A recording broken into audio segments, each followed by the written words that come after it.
UFOs Part 4, The Others, with Marty Garza. You're listening to Brothers of the Serpent podcast.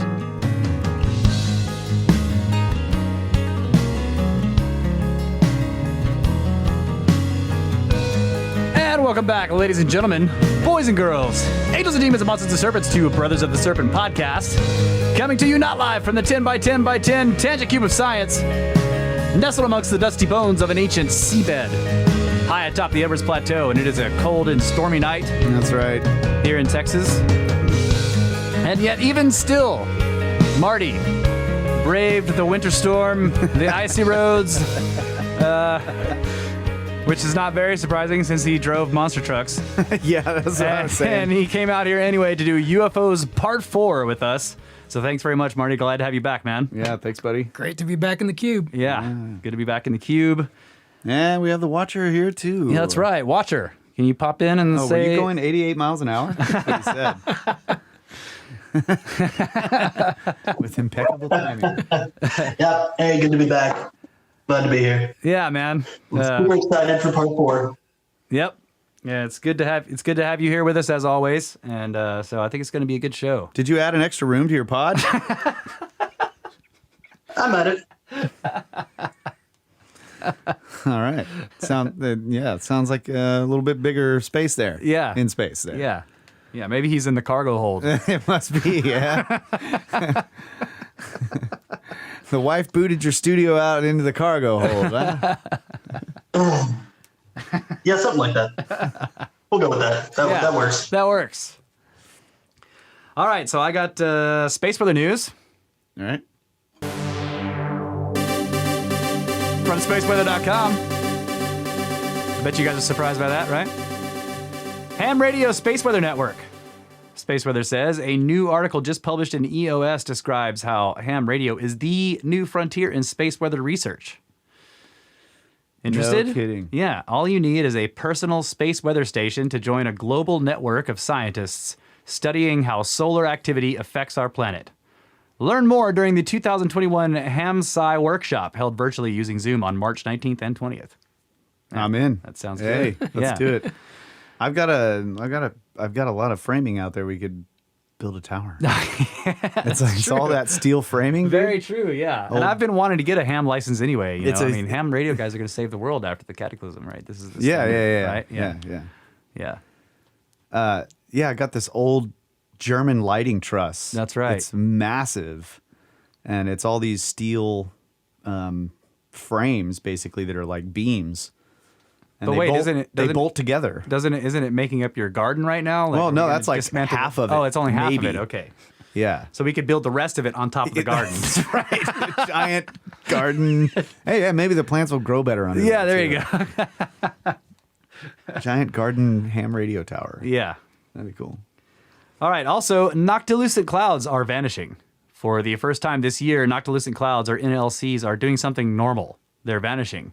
This 30-day animation from NASA's AIM spacecraft shows a rapidly shrinking ring of NLCs over Antarctica. And yeah, they have a quick graphic here that shows that they are disappearing quite quickly. NLCs are Earth's highest clouds. They form when summertime wisps of water vapor rise up to the edge of space and crystallize around specks of meteor smoke. In the southern hemisphere, NLC season normally runs from December through February, and the clouds are confined inside the Antarctic Circle. However, this season has not been normal. The clouds were completely missing for most of December, no one knows why. And when NLCs finally did appear weeks late, they busted out of the Antarctic for rare sightings in Argentina. The current fade may be the first normal thing they've done. South Polar NLCs typically vanish in mid to late February, and so far so good. In a matter of days, perhaps they will be gone, and then Earth will be without NLCs until late May, when they normally reappear over the North Pole. And you can monitor the situation right here on spaceweather.com. So they did a bunch of strange things. Now they're doing the first normal thing they've done. That's what they were saying. Okay. The Watcher says the altitude is about 250,000 to 280,000 feet. Wow. We don't need metric units. 70. Oh, those aren't miles. Those are meters. Oh, is that miles?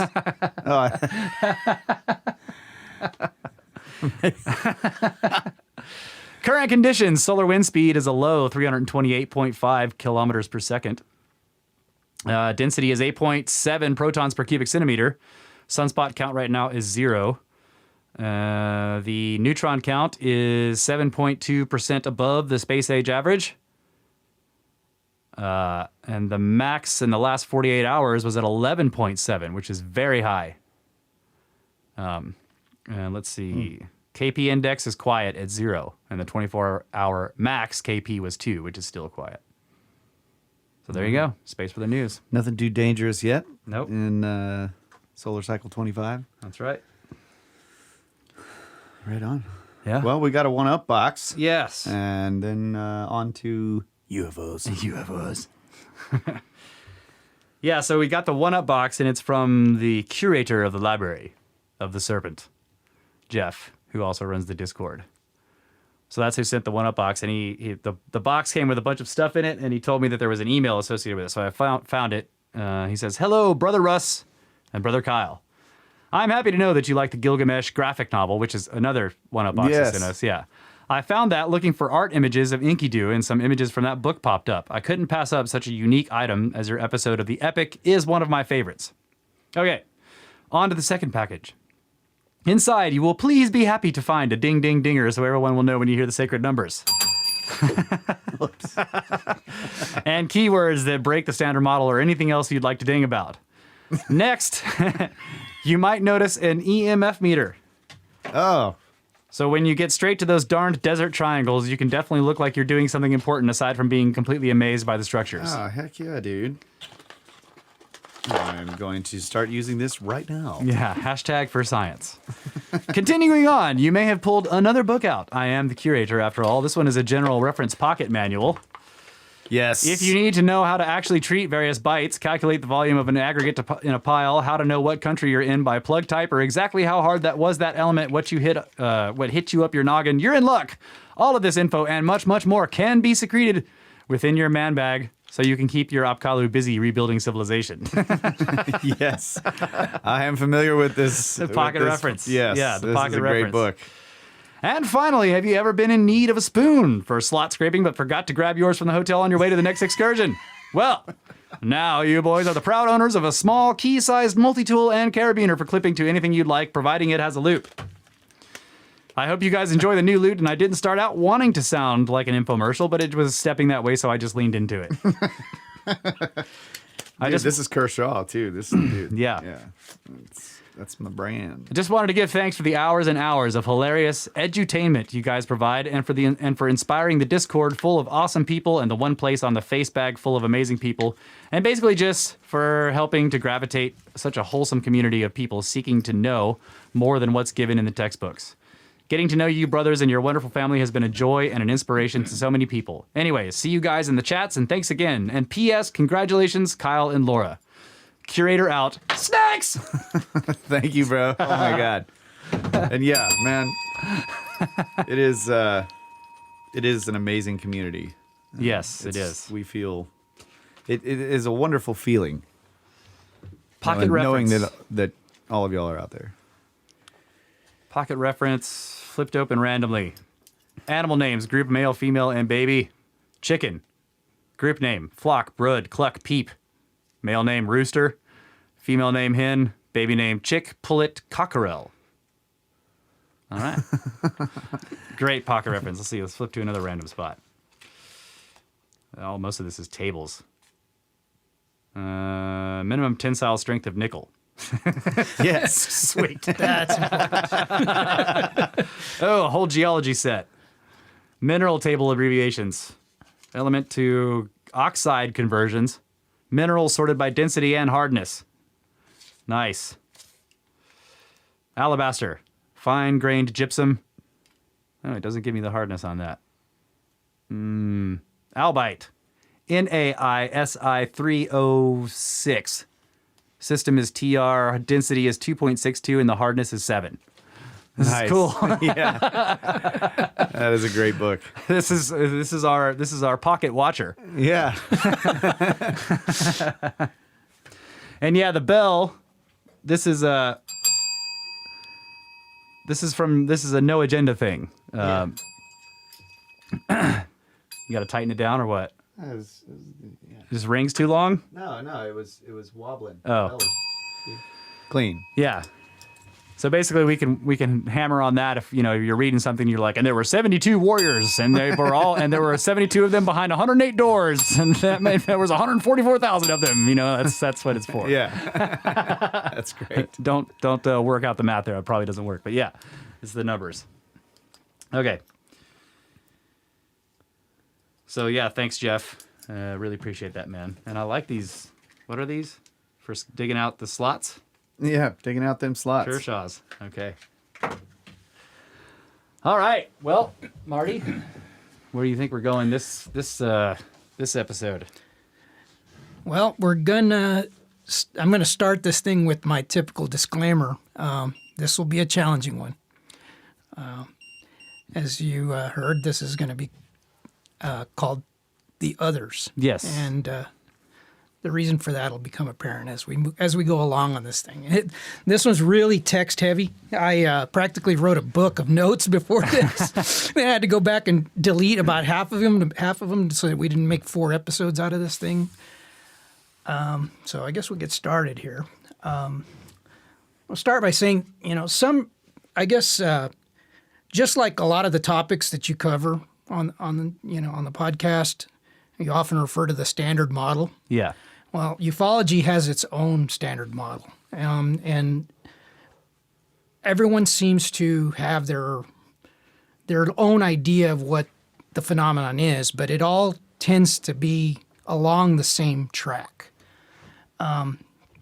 So I want to try to broaden those horizons a little bit and try to express how we could be dealing with something that's a lot more involved than what it might seem. Well, how would you define the standard model in this first? Like, what do you think it is? Well, there's probably a couple of them, right? The extraterrestrial hypothesis is pretty right. Is pretty much the standard model when you're once you cross that threshold of okay, UFOs exist. Yeah. That is the default position is extraterrestrial coming from another planet. That. And I don't want to maybe get into too much detail because that's pretty heavily covered in what we're going to be talking about. Yeah. So, but one of the big, I guess the first hurdle you've got to cross is to recognize some of our inherent limitations. Okay. That may be influencing our ability to understand or recognize what's going on. So, and I'll start by saying, some researchers view speculation on the UFO phenomenon as pointless because they're entirely focused on proving the existence of the phenomenon rather than trying to understand the broader implications. Yes. But by doing this, they paint themselves into a corner by filtering out data that conforms to their preconceptions, filtering out data that doesn't conform to their preconceptions, of what the phenomenon actually represents. I often use analogies, and this is one I kind of thought about. And this is like separate groups of people working on a puzzle where one group assembling one area is convinced that the picture emerging is that of cars, and as a result discards pieces that are inconsistent with that picture. And another group is working on a different section of the same puzzle, and they're convinced that the picture is of people, and likewise doing the same, when the reality is neither party is aware that the complete picture is actually a city. Okay. They're totally focused on their corner and not looking at the broader perspective. They're narrowing the vision a little bit. Yeah. So I believe assuming a broader perspective of the phenomenon has the potential to provide answers by revealing consistencies and maybe unrecognized patterns.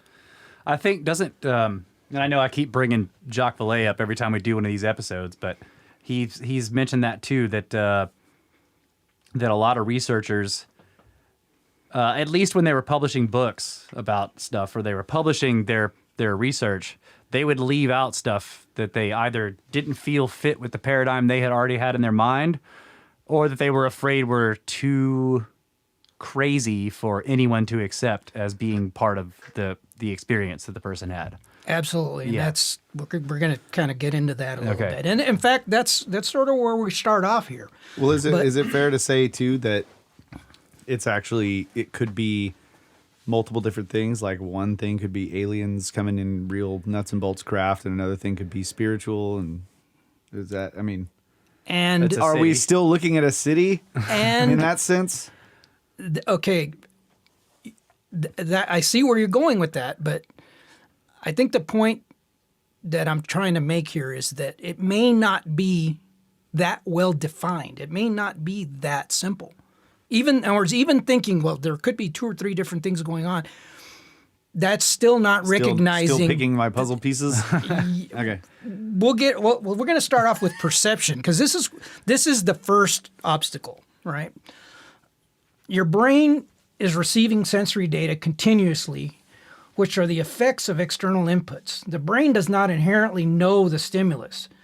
It only receives and interprets data concerning the stimuli from our 5 senses: sight, smell, touch, taste, and hearing.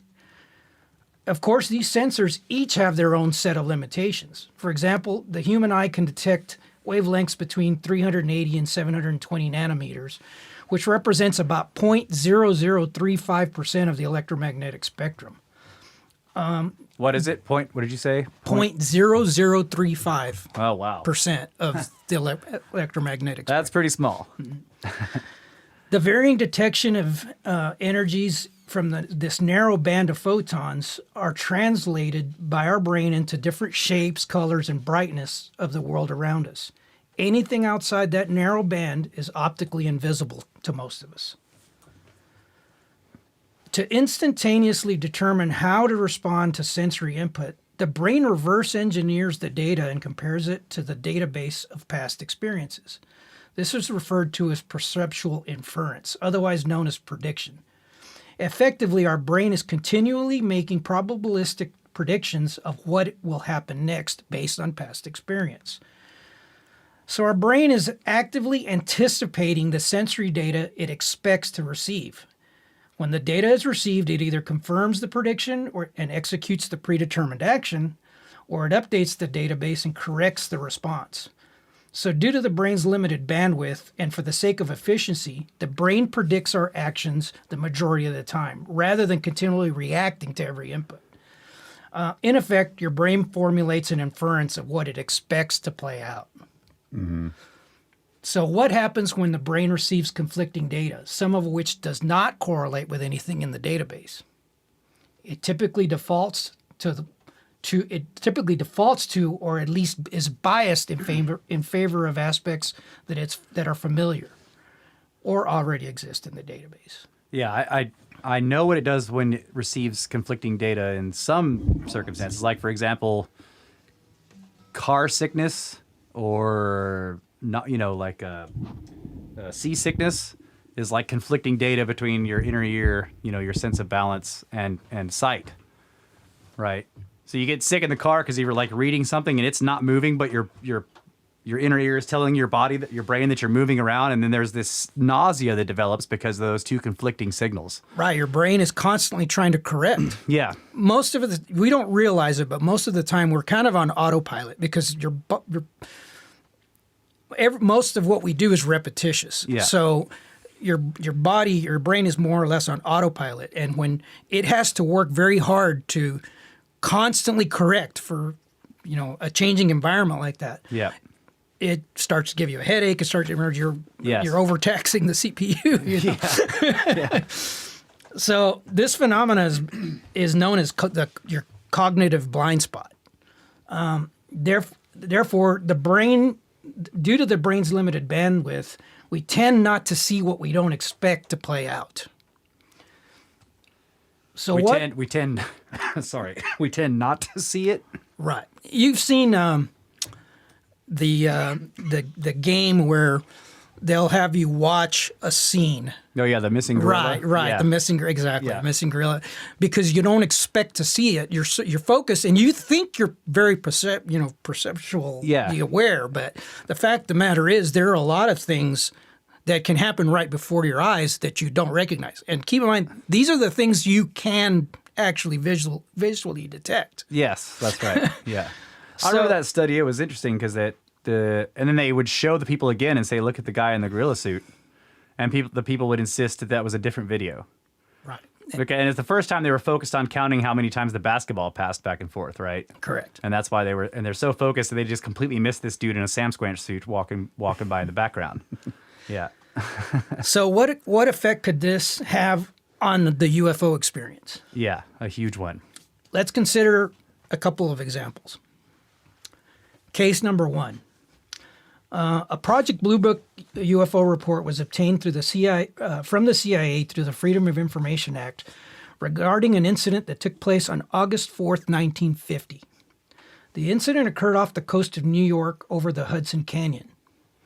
On a clear morning, 3 witnesses on the merchant ship Marcala simultaneously observed a UFO. Here is what they described. Witness number 1. The captain described the object as approximately 10 feet long, ovular, and cylindrical.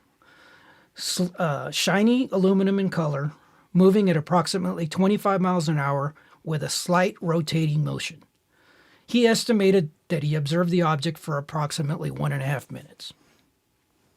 Witness number 2, the chief mate, described the object as semi-elliptical, like an egg cut in half lengthwise, white in color, moving at a high rate of speed estimated to be at least 500 miles an hour. Wow. He estimated that he observed the object for approximately 15 seconds. The third witness, the third mate, described the object as somewhat elliptical, but like a diamond box kite, traveling at extremely high speed. He estimated that the object traveled 28 miles in 15 seconds, which suggests that the object was traveling at approximately 6,700 miles per hour. Although his sighting only lasted 15 seconds, he alerted the captain to the presence of the object, although the captain believes he observed the object for 1.5 minutes. Yeah. Curiously, each witness gave drastically different descriptions for both the shape and speed of the object, but they all agreed that the object was silent and several miles away near the surface of the ocean and was not flying smoothly, The Blue Book investigator made note of the witnesses were very careful with their statements and were very upset by the sightings, but could not determine the reason for the discrepancies in their observations. So the 2 guys that thought it was going really fast, I know that there's still a discrepancy between how fast they thought it was going, but both of them thought about the same time, 15 seconds. But the captain was alerted by one of them, and he thinks he watched it for 1.5 minutes. Yeah. Man, that's really strange. So here's case number 2. Missing time or something, maybe? Or, I don't know. Yeah. The other guys had missing time. Right. Yeah. Case number 2. On March 24th, 1983, Yorktown, New York, Police Sergeant Kevin Saravella was traveling northbound on Highway 118 when he observed what he initially thought was a commercial jetliner at low altitude, possibly indicating that it was in trouble. It appeared to be moving at a slow speed, but then it stopped in midair and made a 180-degree flat rotation on axis and proceeded at a slow speed once again. Officer Saravella radioed his police station and was informed that they were being overwhelmed with calls regarding the object. He then headed back to the station where he met Dispatch Officer William Wolfe, Jr. outside. The 2 officers stood side by side, facing north, for approximately 5 minutes. Soon, the object appeared on the horizon. As it approached and flew nearly directly over them, Officer Saravella observed what he described as one solid structure with 16 to 18 lights in a V formation, approximately 300 to 400 yards wide. In contrast, Officer Wolfe, who happened to live near an airport, described the object as what he believed to be a formation of airplanes. Saravella believed that the object was silent, but Wolfe heard a faint drone.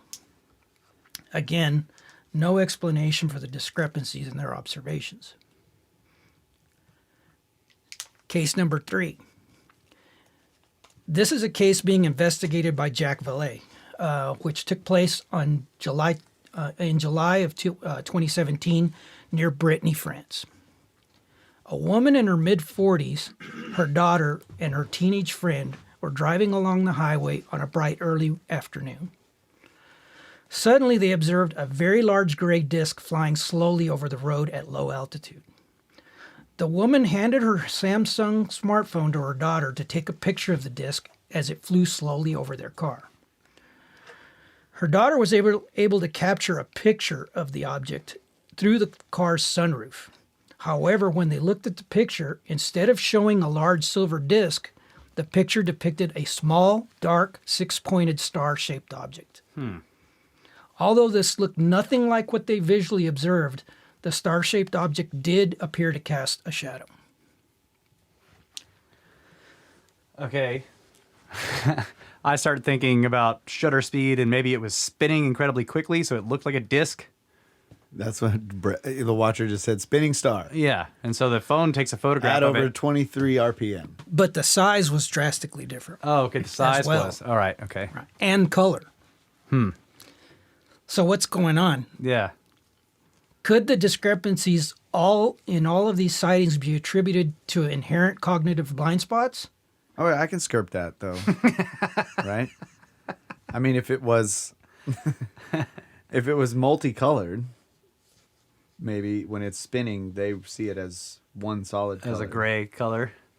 Yeah. Well, what they observed visually was silver, but what the picture showed was dark. Yeah. Okay. Can't skirp it too well. Then. And they saw a big disc and it was a small star. Right. Okay. Yeah.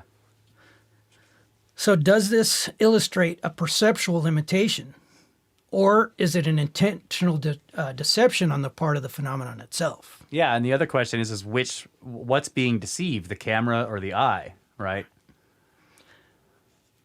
Probably the camera. Could this suggest a technology which is like a magician, which like a magician purposely takes advantage of the brain's limited bandwidth? Yeah. And could this explain the seemingly evolving nature of the unexplained objects in the sky being described over millennia? Yeah. But it is strange that it's really hard to capture them on camera. Yeah. So the question It does good. seem like they seem to have a way of not being caught on camera very well. Or if it is caught, it's like fuzzy and like your camera can't quite focus on it, or Right. Yeah.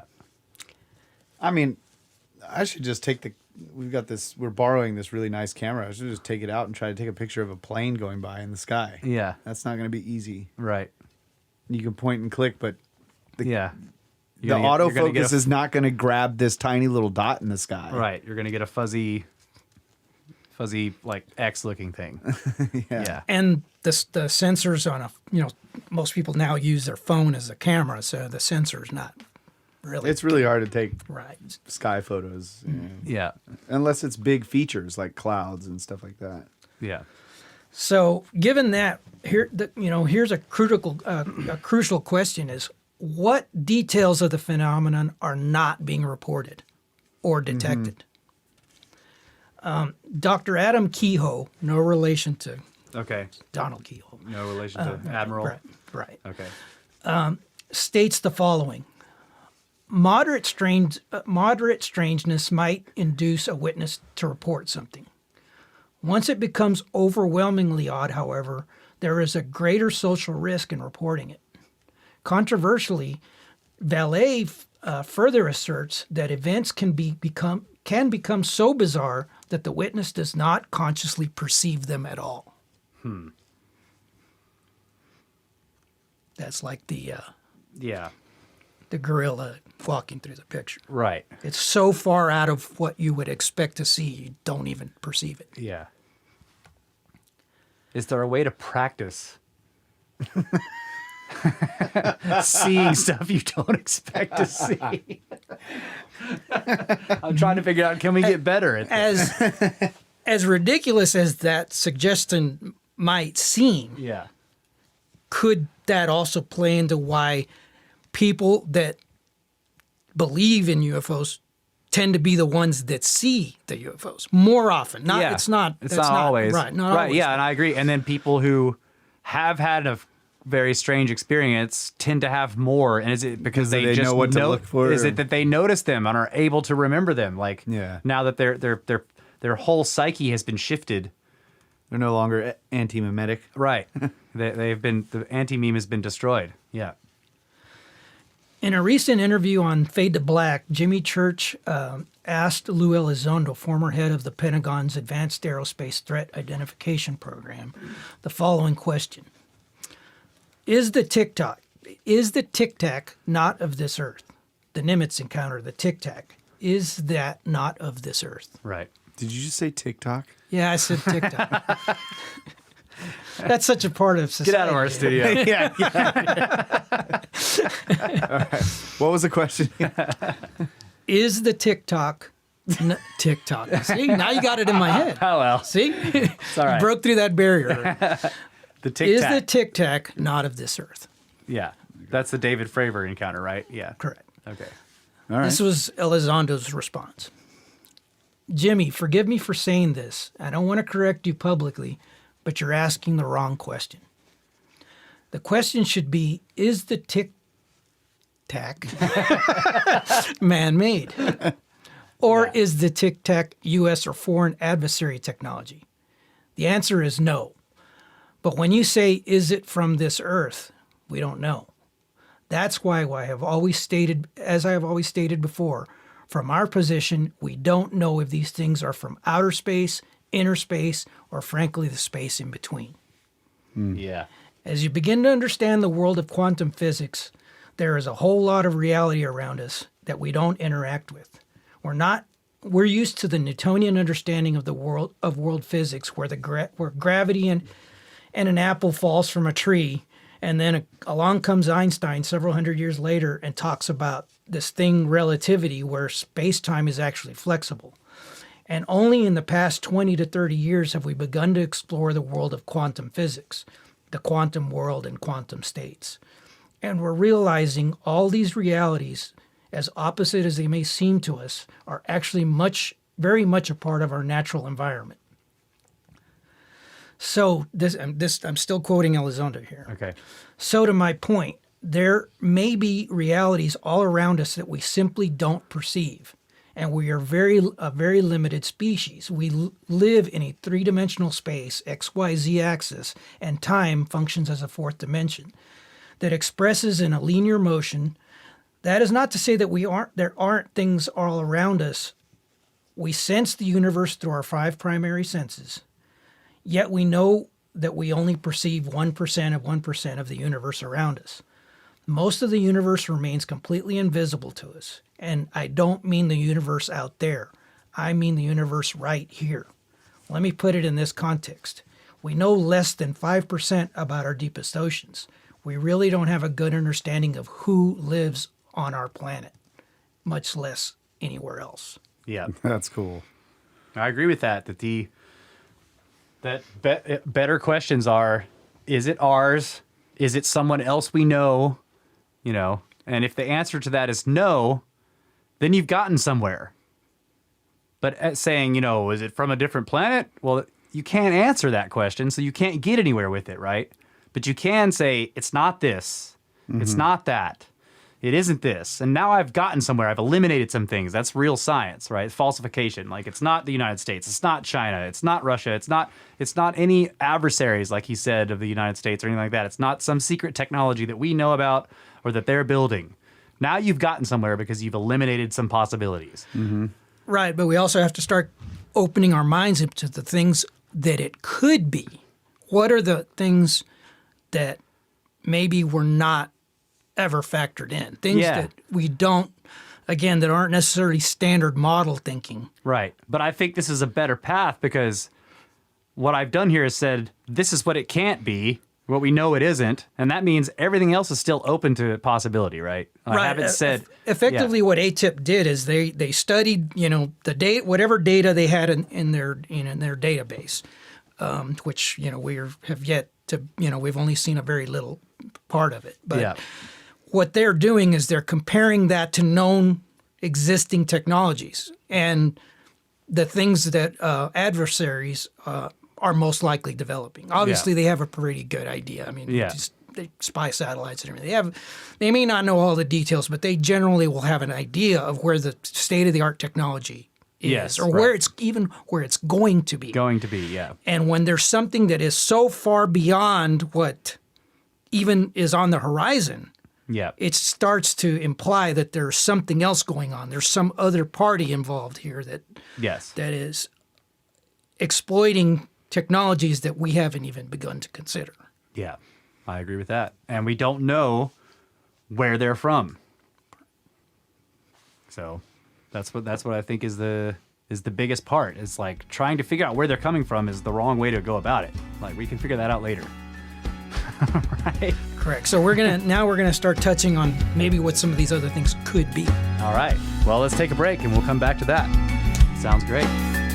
Snacks!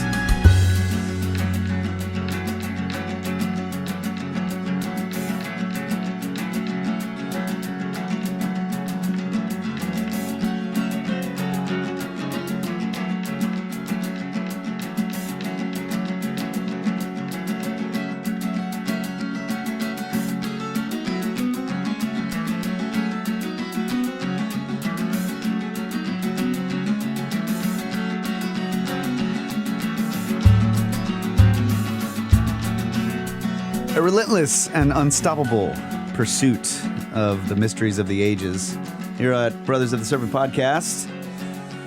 And yeah, Marty, you're kicking ass already in the first segment. Yep. Where are we going? All right, we're going to shift gears here a little bit. On December 2nd, 2020, journalist Tim McMillan published an article on the Debrief website, which made some startling claims. Yes. Here's a quote. Overwhelmingly, everybody at the Debrief spoke with said the most striking feature of the recently released UAP Task Force Intelligence Position Report was the inclusion of a new and extremely clear photograph of an unidentified triangular aircraft. The photograph, which is said to have been taken from the inside of a cockpit of a military fighter jet, depicted an apparent aerospace vehicle described as a large equilateral triangle with rounded or blunted edges, large and perfectly symmetrical white lights at each corner. Officials who have seen the picture said the image was captured in 2019 by an FA-18 fighter pilot. Two officials that received the report said the photo was taken after the triangular object emerged from the ocean and began to ascend straight upward at a 90-degree angle. It was indicated that this event occurred off the east coast of the United States. Several other sources confirmed the photo's existence. However, they declined to provide any further specifics of the incident. Officials who read the recent report say it primarily focused on the unidentified submersible phenomenon, otherwise known as transmedium vehicles capable of operating both underwater or in the air. Three officials we spoke with said the report suggested the UAP task force appears to be concerned that the objects being termed as UAPs may be originating from within the world's oceans. Strange as it may sound, the idea of USOs, unidentified submersible objects, is not something exclusive to the UAP task force. I have that article. I've been saving it. I meant to ask you if we should read it on this episode, because I have the whole thing and it's fascinating. That whole debrief. I anticipate that we're going to hear a lot more about that in the near future. Okay. There are a couple of shoes I think are going to drop. In fact, I think there's three. Yeah. I don't know that I want to be proven wrong, but I believe this Make a prediction. This is one of the three. The transmedium vehicles part was really interesting, but that entire article was fascinating, and you were the one that initially sent it to me, right? And so I've been holding on to it, wondering like, should I read it on the show or should we wait until after we do this episode? So maybe I'll just read it on the next episode or something. Yeah. Okay. All right, what's the prediction? I think we're going to see this picture very soon. And I think there are a lot more details that have not been released related to this incident. Okay. What picture? The picture of the transmedium vehicle, the thing that came out of the ocean and went straight up. Yeah. They said there was a very clear image of that thing. Okay. Gotcha. Which was part of what this study was focusing on. Yeah. In various public appearances, astronomer and chief video image analyst of the Mutual UFO Network, Mark D'Antonio, has shared an unusual experience involving the detection of an underwater fast mover, which occurred while he was sailing as a civilian aboard a U.S. Navy prize attack submarine. Last year, defense journalist Tyler Rogueway spoke with several veteran submariners to get their take on D'Antonio's account. While at least one person expressed skepticism about D'Antonio's being granted a civilian ride along, the Navy vets being interviewed almost unanimously acknowledged the unexplained very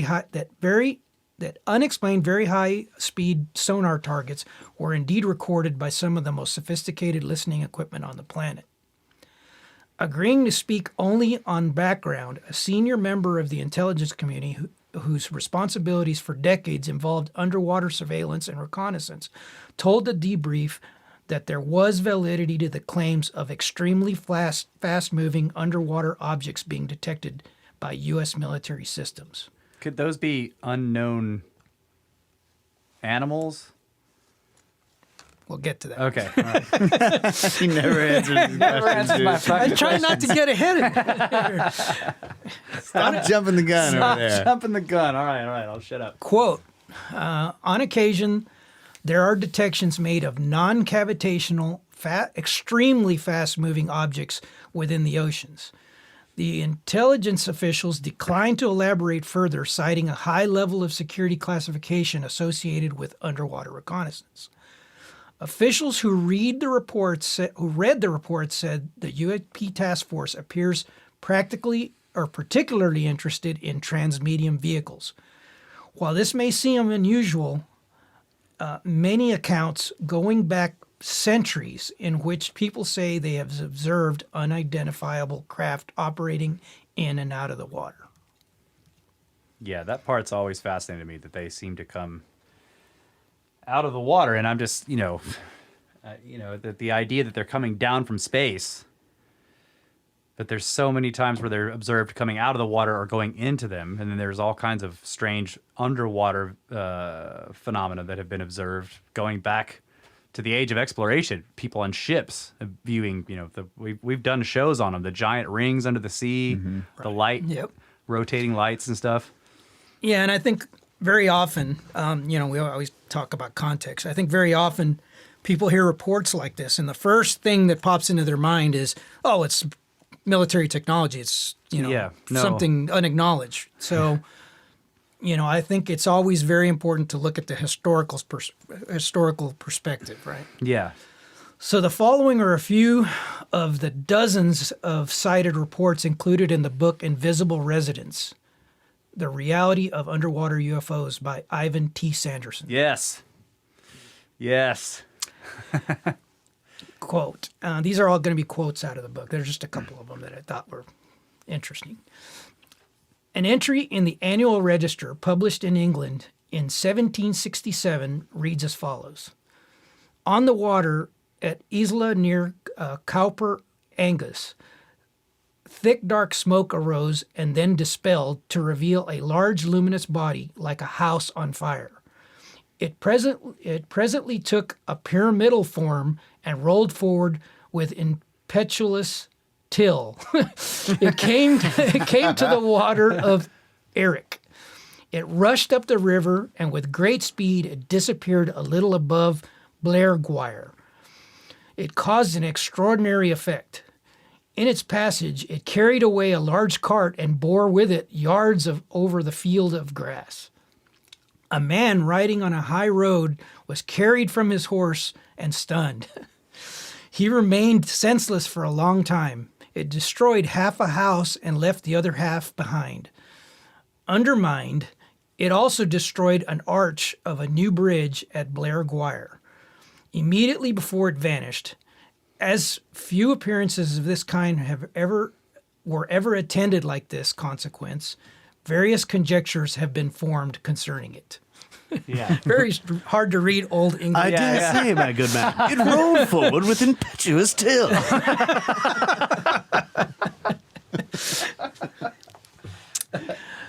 On November, But yeah, it is that it. There are a lot of strange. I've read that book that you're talking about, and what I was just saying, we did shows on the rotating lights under the water. That was also Ivan T. Sanderson.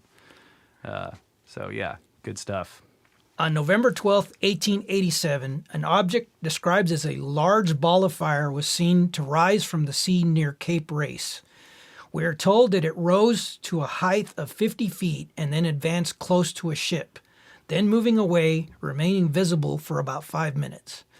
As reported by Flammarion, it was enormous. Details in the American Meteorological Journal recount that the British steamer, the USS Siberian, Captain Moore in command, had observed the phenomenon and that the object had moved against the wind.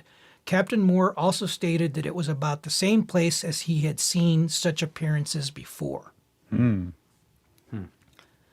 Yeah, that would have been a big deal. It moved against the wind. Yeah. According to the Malta Yeah. Times, on June 18th, 1945, from Brig Victoria, about 900 miles west of Adalia, Asia Minor, 3 luminous bodies were seen to issue from the sea, about half a mile from the vessel. They were visible for about 10 minutes. Further reports stated that the objects were about 5 times the diameter of the moon and appeared to be connected by some sort of glowing streamers.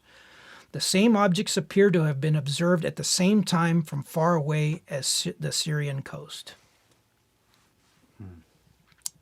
On November 2nd, 1885, the Mavrogodora of Constantinople stated, "At dawn, a very luminous flame, first bluish, then greenish, and moving at a height of 5 to 6 meters, made a series of turns around the ferryboat pier at Scutari.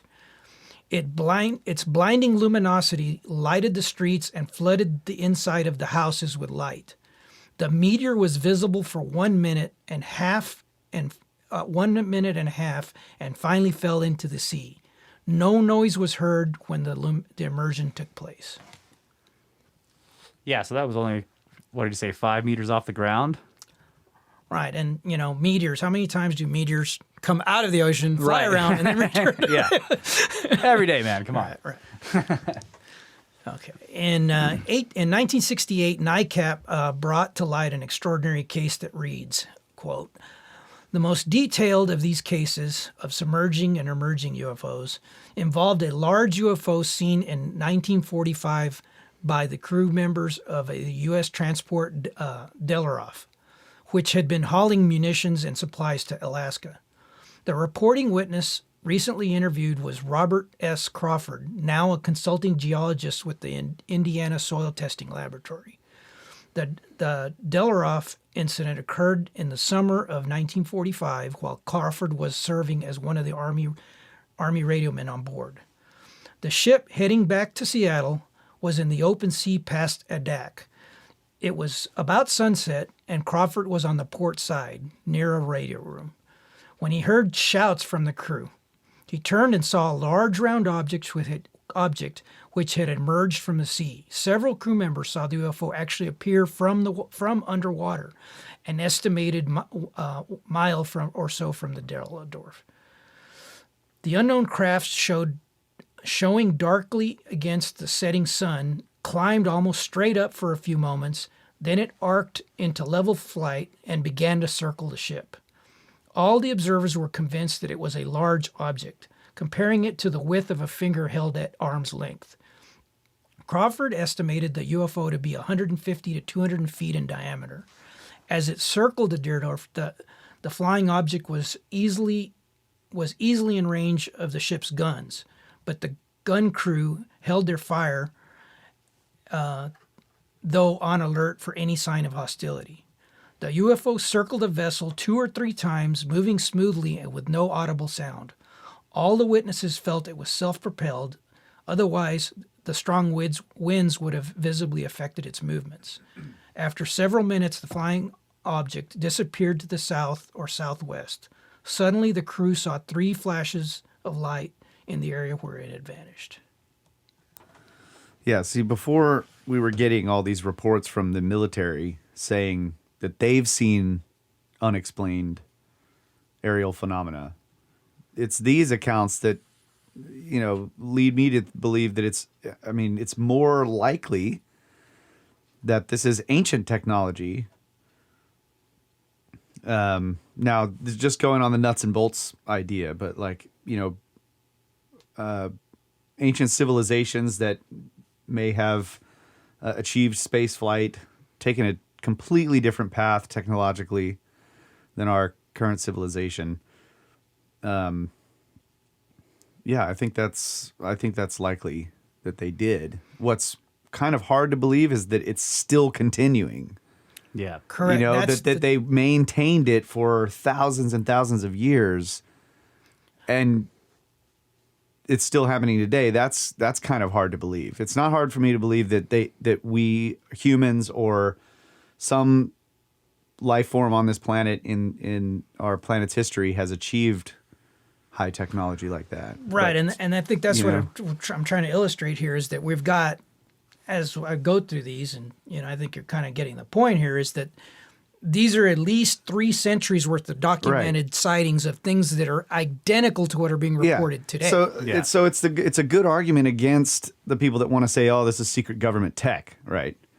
Well, then why has this stuff been being reported since before we had this Secret government tech. Yeah. That's right. There was another point.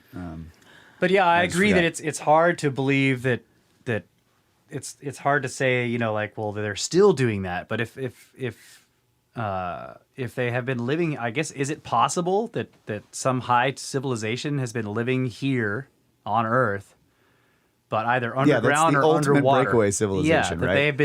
they've been there for thousands of years. Yeah, that's cool. Yeah. But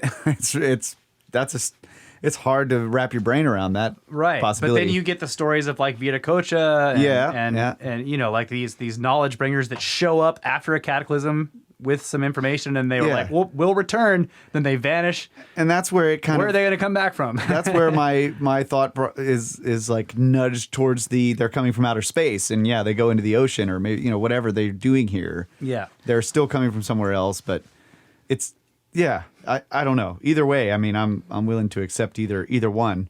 Yeah. In the But half the other of point, the other point is that in all of these stories, the modern ones from the U.S. military, these older ones from the 1800s or whatever, whoever it is, whatever they're doing, they don't seem to be concerned about being seen.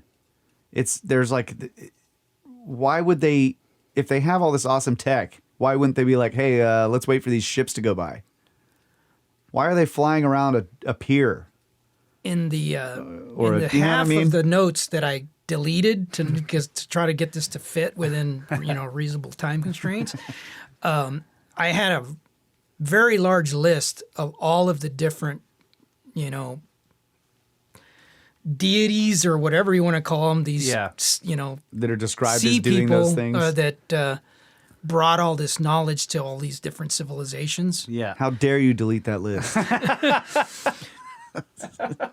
I thought it was a bit of a tangent, but it's maybe something that, that's like a topic of its own, because there is a amazing this is the consistency. tangent cube of science. Right. But You're fired. Get out of here. Damn it. I think his goal is to get fired in every segment. Yeah, pretty much. Trust me, there's plenty of tangents in this thing. There, two more quick ones. Okay. All right. The Seaside Signal in Oregon on the 12th of January, 1965, noted that Mr. Paul Zimmerman Gearhart and her sons, Mrs. Paul Zimmerman Gearhart and her sons, saw a triangular UAO which came slowly from the southeast and suddenly plunged into the sea some miles offshore. at the Tillamook head. The 2 left trails of fire behind. So here we have a triangular UFO Yeah. in the ocean. So there's another consistency. There's also weird things of like,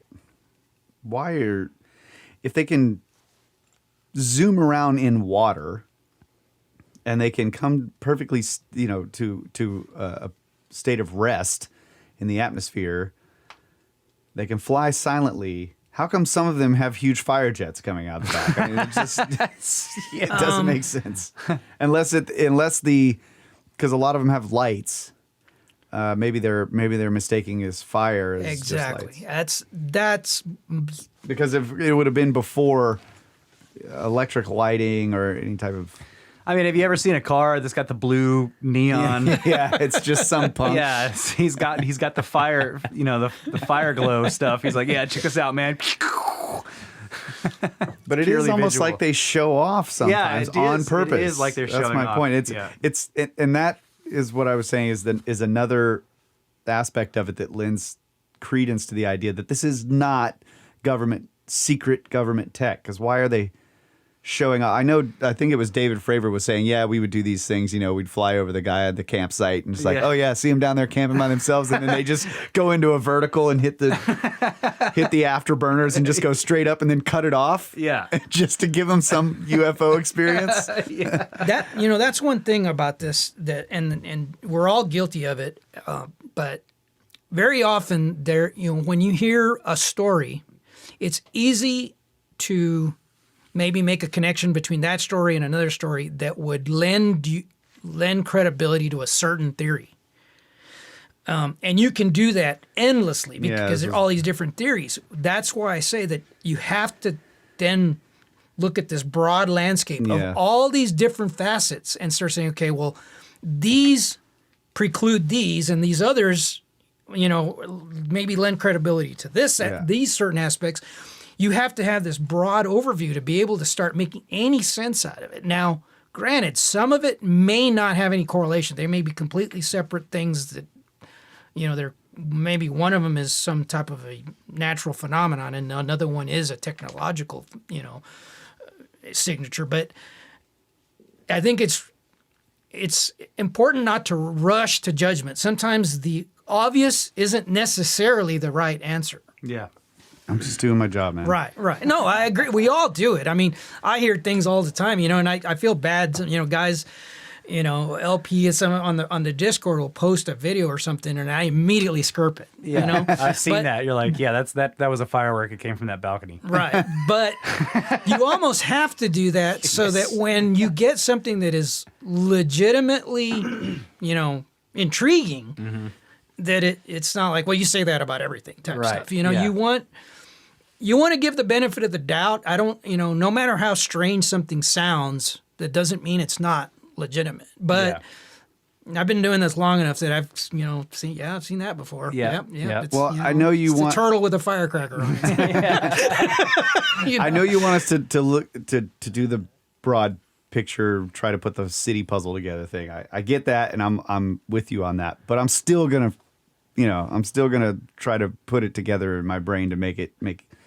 That's just what I do. No, and that's an important feature of this as well. You have to be able to identify when things have prosaic answers. I mean, the last thing you want to do is be the type that every light in the sky is a UFO. Right.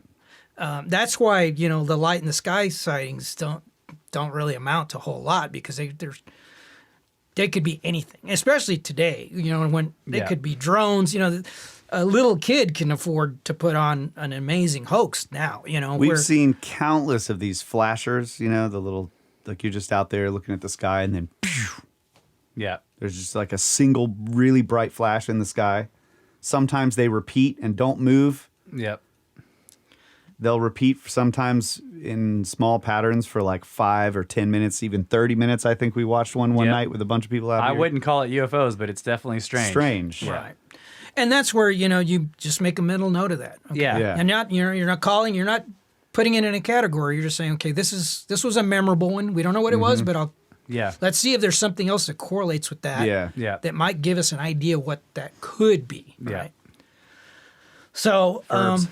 much like the broader UFO phenomenon, interest in USOs, underwater UFOs, was not limited to the U.S. military. In March 1993, researchers George Knapp and Brian Gersh flew to Russia to gain access to new information about Russian research into the UFO phenomenon. While there, they interviewed retired Colonel Boris Sokolov, who ran a UFO study program from 1980 to 1990. They reported, quote, Sokolov says the military was interested in UFOs for a number of reasons, including the belief if the secret of the UFO could be discovered, the Soviets would be able to win the competition against prospective enemies by incorporating what extraterrestrials knew about velocity, material, and stealth. Sokolov told us the search for stealth technology was prompted by the capabilities of UFOs. End quote. Wow. Sokolov goes on to disclose that another Russian study was conducted between 1990 and 1995 and states, quote, we can give the name of this study, Thread 3, unquote. Approximately 100 pages of the Thread 3 documents were obtained and smuggled out of the country by Knapp, who brought them here to the U.S. for vetting. This is, as with most things related to the phenomenon, things get controversial. Although the existence of the Thread 3 documents were revealed in a MUFON Journal article in 1993, much of the contents were withheld and the documents were soon acquired by Robert Bigelow's National Institute of Discovery Science. Yeah. Old Bigelow. Dr. Hal Puthoff gained access to the documents when NIDS was absorbed by Bigelow Aerospace Advanced Space Studies, BASS, in the early 2000s, and affirms the validity of the information contained in the documents, which is interesting given some of the details which have subsequently been made public, such as information related to the Roswell crash. But that's a whole nother rabbit hole for another day. Okay. Puthoff, who included or has included references to Thread 3 in presentations, states that although the documents are, quote, BASS proprietary sensitive information, unquote, he acknowledges that the documents make it clear that the Russians did in fact conduct large-scale UFO studies, which was headed by Vladimir Azaza.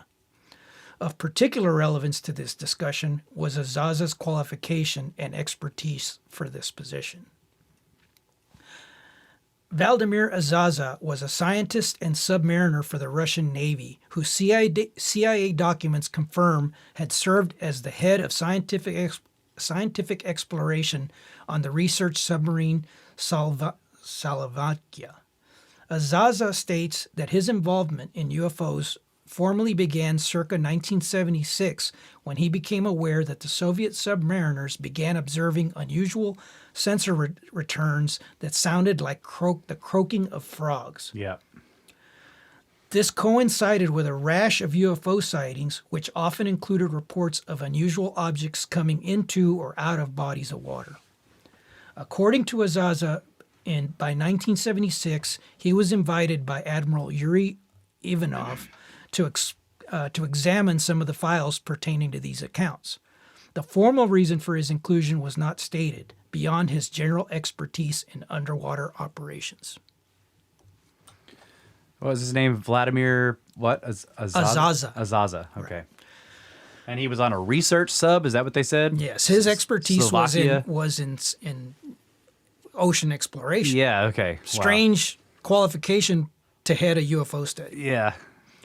Unless it's a Especially USO. Yeah. when, notice that in the United States, all the discussions have been the Navy disclosing information. That's right, yep. Do you? This is kind of a bit of a tangent, but real quick, because we're talking about USOs, do you think things like Julia and Upsweep and the Bloop are related to this kind of stuff? Those anomalous sounds that were picked up by the sensor network designed to listen for submarines? It was then released to the public? In the research that I did for this, the Russians talk about the bloop. Yeah.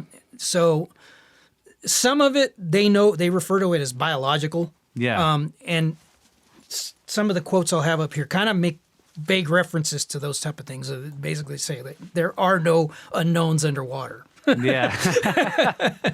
I mean, if the bloop was biological, they were saying it was gigantic if it's an animal. Right. Because it was heard, on listening stations that were thousands and thousands of miles apart, so if it was that loud, and also the frequency of it was so low that for it to be a biological animal of any kind that they could possibly understand, it would have to have an enormous vibrating cavity to make this kind of noise. It was like subsonic, Or a massive antenna array in Alaska. Exactly.